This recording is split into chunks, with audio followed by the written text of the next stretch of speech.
air we breathe. Eliminate cows. What's this demonstration all about? I'm not sure I understand your goals.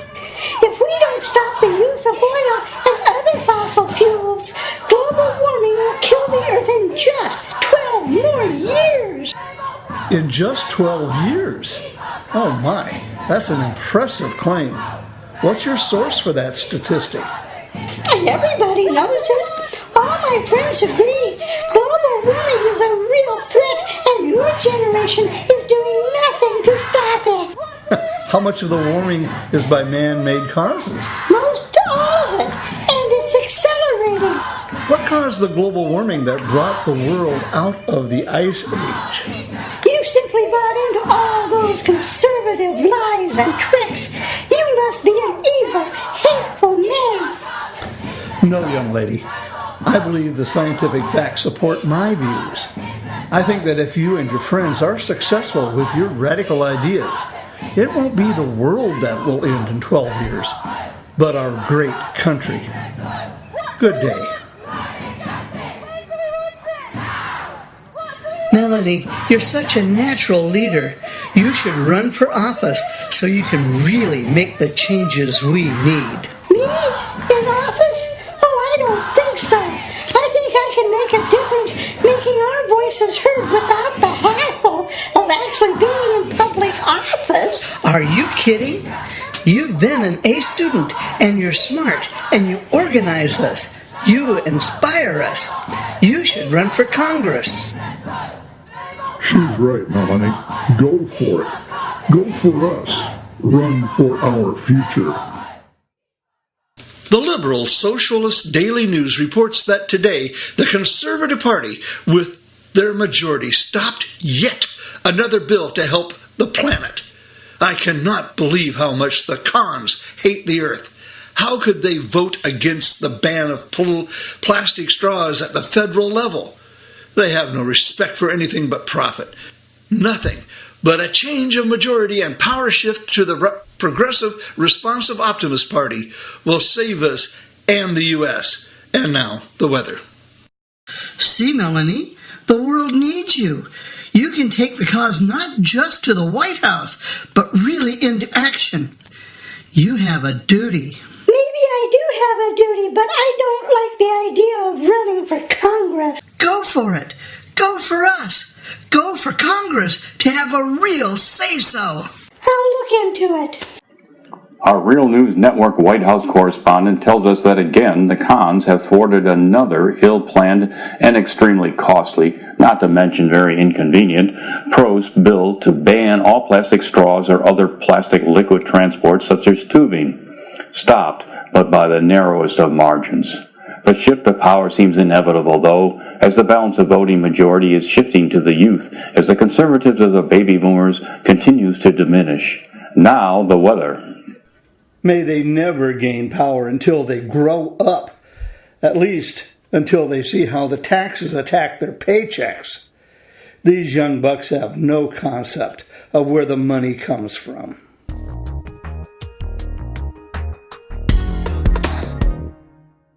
We all know the world will end in just 12 years if we do not radically change the trajectory of global warming. Those needed radical changes will require radical action. Socialism. That's where we all work for the betterment of the world and take only what we need.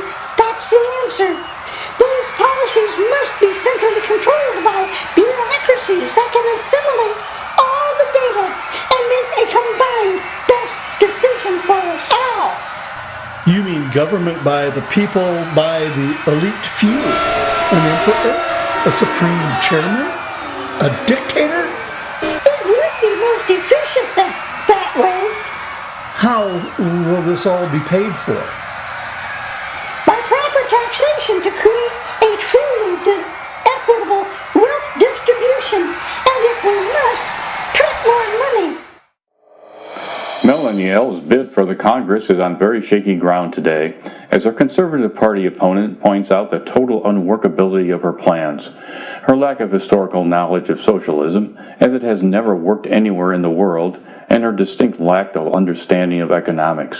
He pointed out how that type of inflation ruined the Italian lira. At one time, it took nearly a wheelbarrow load of money to buy a loaf of bread. Just look at the Venezuelan economy today. The polls show the conservative candidate virtually unopposed.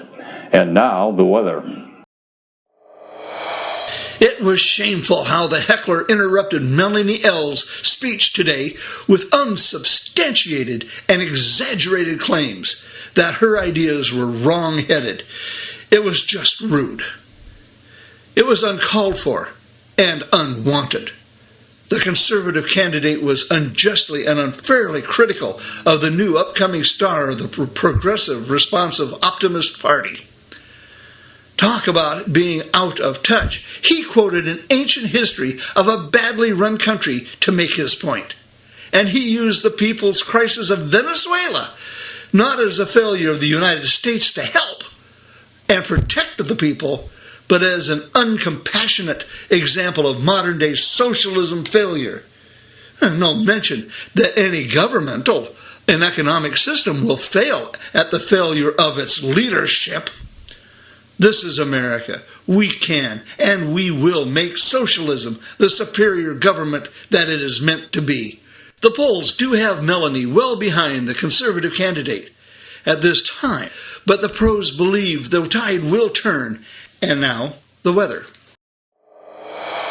Many thanks to all of my supporters and to the other members and candidates of this liberal socialistic party who have supported me to make this recount come out in my favor. My promise to you is that I will work and fight hard for the environment to stop and reverse the damage to the environment caused by those uncaring, unheeding conservatives and capitalists. I promise to fight for the ideals of socialism, for fair and equitable pay and benefits for all people, regardless of their level of contribution to our society. Free schools, free food, free housing, no more oil, no more cow farts. We'll create a nationwide high-speed electric rail system.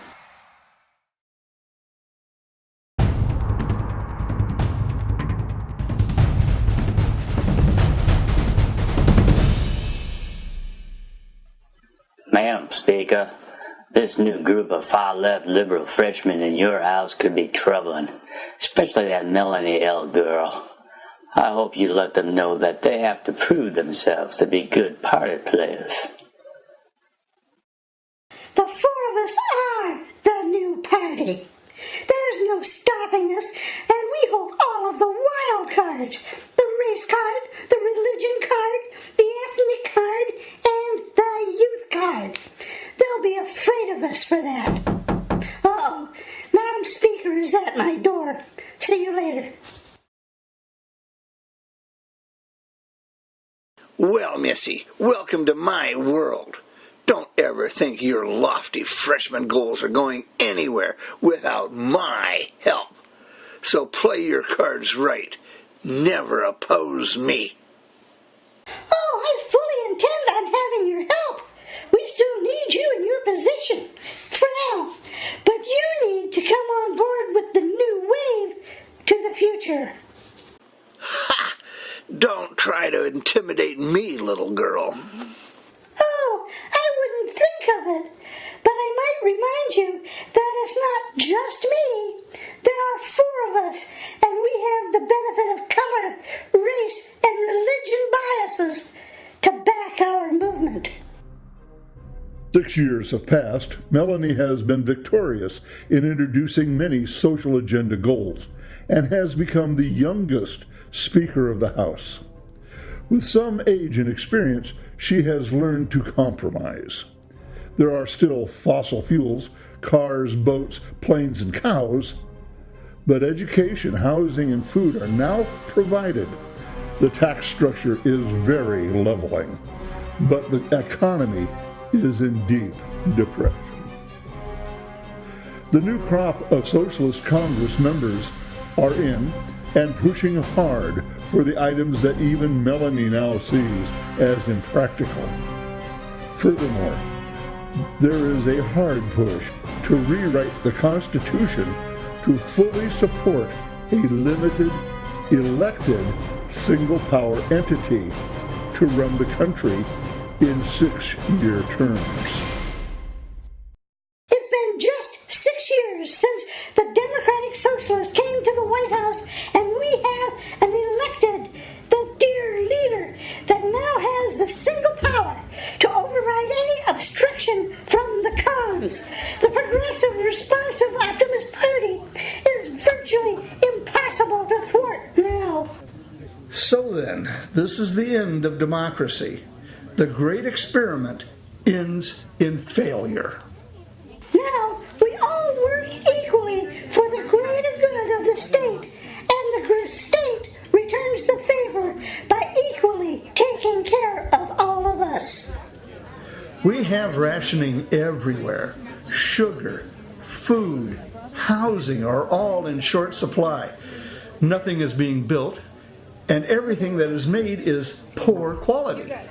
While only half of the population works and the other half gets the same equal benefits. I see those in Congress and power still have their planes and cars, while mine is restricted. The pro-party was trying to celebrate the outstanding victory of a new single point of decision, resting in the new dear leader. Our elected supreme leader was again spoiled by the irrational cries of the cons. And now, the weather. 2 years later, the younger Congress has won. The first elected dictator is in place. Melanie has fallen from popularity and leadership. What an exciting election night. The abolishment of the Electoral College has finally allowed the simple majority to rule virtually unopposed. The dear leader has been selected from the Progressive Socialist Party, just simply overwhelming the cons candidate just by the states on the two coasts where the true and simple majority of voters live. A great day. Many new freshmen Congress. Now, just one body, a fusion of the old House and the Senate, are now in the role of advisors to the dear leader. Melanie L., the House Speaker for the past 2 years, has been voted out as she has accomplished too little to meet the demands of the pros today. And now the weather. The pro-party has completely won. There is no opposition voice as the news is now state-run. Getting the treatment I need because now, at my age, I'm designated as a useless eater. I'm just being pressured to die with dignity for the good of the state. Well, I'm not ready to go yet. This country I loved and fought for no longer exists. We need a dramatic change. It's been 8 years since I entered the political arena. The climate hasn't changed an iota for all of the extreme changes and regulations that have come to pass. As I look back on it now, I don't know how I ever bought into that crap. You were young, indoctrinated by the liberal education system, and inexperienced in the real world. You're not totally to blame. I saw during your time as Speaker how you were trying to slow down and moderate the changes in our government, but we were already too far down the old slippery slope. Oh, Mr. C., I may have lost my bid in the House, and I'm not ready to leave yet either. I'm joining with members of my old base. We plan to find a way to turn back from this elected monarchy and bring back the 3 distinct branches again. I'm so afraid, though, that now, with the true fascist suppression of speech and actions, that it will be very difficult and possibly very dangerous as the pros progressively employ and enforce their compliance policy and methods. Your voice would add a lot if you're willing to support us.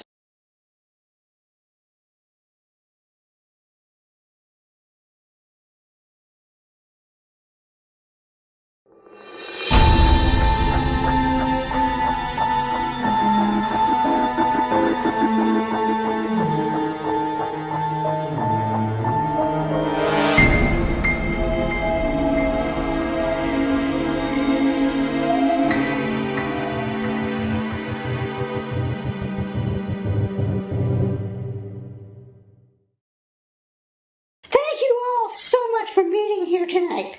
We are all risking our fortunes, our families, our very lives, meeting in secret like this. We must be willing to risk all, as our original forefathers did. The socialistic state must be done away with, or we must leave. Reform! Separate! A new country here in the breadbasket, a new union. How? By what means? The government has all of the resources to thwart us and are unafraid to use their firepower on the citizens.